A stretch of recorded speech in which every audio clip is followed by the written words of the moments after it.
Ok, donc puisqu'on est coincé à la maison, eh bien on va en profiter pour parler trompette. Et plus précisément, plus particulièrement, on va parler de la chose la plus importante pour pouvoir jouer la trompette, c'est comprendre comment on fait pour faire un son, l'émission du son, quelle est la technique pour produire un son. Alors, le son, évidemment, est produit de ce côté, de la trompette. La trompette, il y a deux côtés, hein, il y a un petit et un grand, un gros. Voilà. C'est facile de ne pas se tromper. Pour faire un son, il faut commencer par le petit côté. Donc, dans l'embouchure, ce qu'on va faire, on va produire un son avec la lèvre. Alors, je vais faire un petit aparté. Ce que j'explique, c'est une technique pour produire un son. Évidemment, cet instrument, il y a plusieurs écoles, il y a plusieurs façons d'aborder la chose. J'en ai pratiqué moi-même plusieurs et depuis quelques années maintenant, j'ai vraiment adopté la façon qui me paraît la plus facile et la plus simple pour produire un son. Donc voilà, je vais parler de celle-là. Il y a peut-être des gens qui regardent la vidéo qui vont dire mais j'ai entendu dire que dans la trompette il fallait souffler, par exemple.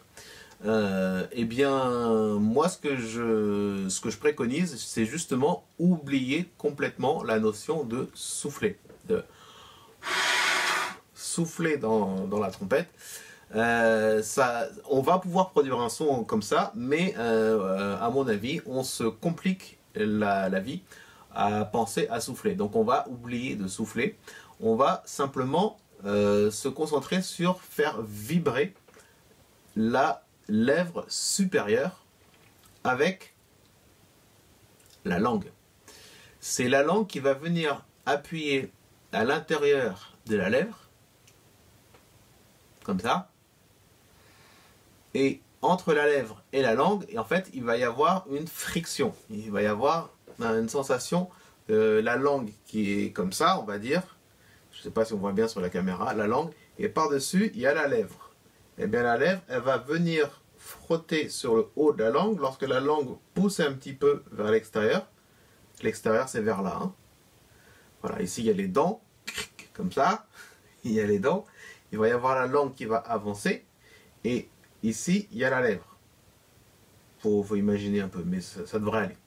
Ok, donc la lèvre supérieure va venir frotter sur le haut de la langue, comme ça, la langue elle pousse très légèrement pour sortir, et la lèvre elle rentre, voilà, et c'est l'antagonisme, c'est les deux mouvements qui vont créer une friction sur le haut de la langue, ici, comme ça. J'espère qu'on voit bien. Voilà. Et donc en produisant ce petit son dans l'embouchure, en posant simplement les lèvres sur l'embouchure et en produisant ce son, eh bien ça donne ça.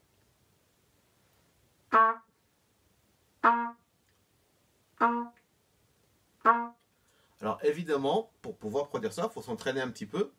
Ça dépend des gens, il y en a qui arrivent tout de suite dès le début, il y en a qui tâtonnent un peu. C'est pas grave, il faut tâtonner un peu, il faut accepter de tâtonner, il faut chercher un petit peu. Mais en principe, au bout de quelques essais, au bout parfois de plusieurs tentatives, il faut essayer, ensuite recommencer plus tard. Enfin, en tous les cas, il faut vraiment se concentrer sur la sensation de la langue qui vient frotter sur le haut de la lèvre. L'inverse, la sensation de la lèvre qui vient frotter sur le haut de la langue, voilà, comme ça. Et cette sensation-là, une fois qu'on l'a, on arrive à produire un son.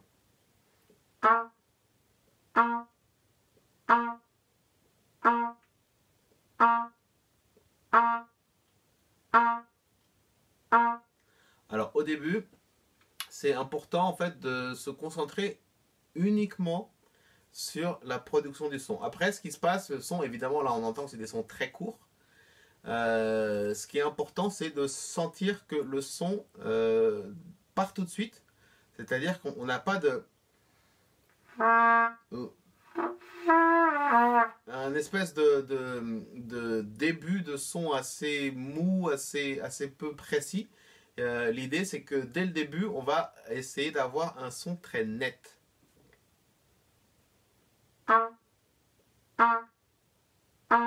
Et tout ça sans effort, sans souffler dedans. Vraiment, je peux même m'amuser à vider mes poumons et ensuite jouer, et je pourrais produire un son tout aussi facilement. Là, j'ai presque plus d'air.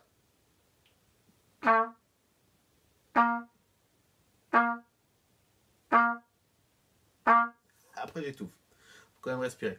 Mais voilà, en tous les cas, en soufflant dès le début.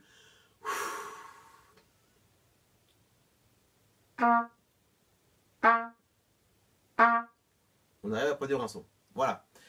Donc une fois qu'on a pu trouver la technique pour produire cette première note, en général on commence par la note Do, celle que je viens de jouer, la note qui est la plus grave, sans toucher au piston. Eh bien, il faut apprendre les 7 combinaisons de pistons. Pourquoi 7? Eh bien, il n'y a que 3 pistons. Hein. Mais en fait, les pistons, bien sûr, on peut les utiliser seuls ou en combinaison. Voilà. Donc, il faut apprendre en fait les combinaisons. Elles correspondent en fait aux longueurs de tube qu'on rajoute à l'instrument. Alors sur la caméra, je ne sais pas si on voit très bien. Le deuxième piston, il rajoute cette longueur de tube. Le premier, il rajoute cette longueur de tube là. Et le troisième rajoute cette longueur de tube là. Ok? Donc ce qu'on va faire, c'est qu'en appuyant sur un piston, en fait, on va rajouter un peu de tuyau. Et du fait de, justement, quand on rajoute une longueur de tuyau, en fait, on va faire baisser la note, on va faire baisser la résonance de la note qui est produite par la lèvre. Donc ici, je produis un Do. Lorsque j'appuie sur le deuxième piston, eh bien ce Do va être abaissé jusqu'au Si.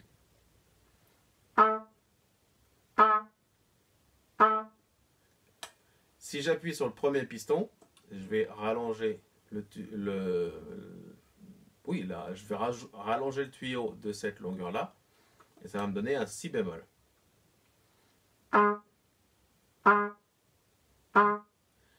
Voilà. Donc, toutes les notes qu'on va produire à partir du Do, je vais les résumer. Donc, il va y avoir le Si bémol, le La bémol, le Sol et le Sol bémol ou le Fa dièse. Voilà, et donc lorsque je les joue, ça donne ça.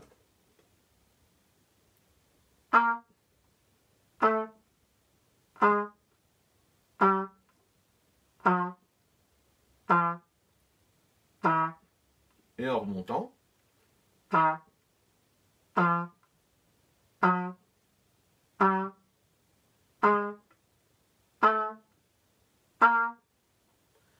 Voilà, donc ça c'était la première découverte de la trompette.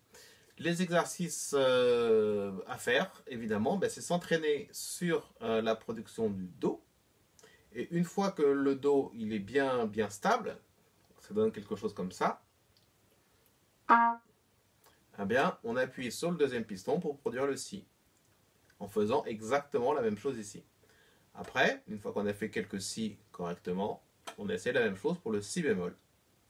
Ensuite le La, ensuite le La bémol, le Sol et le Fa dièse. Et une fois qu'on a fait ça, eh ben on est content, on peut passer à autre chose. Allez, à bientôt.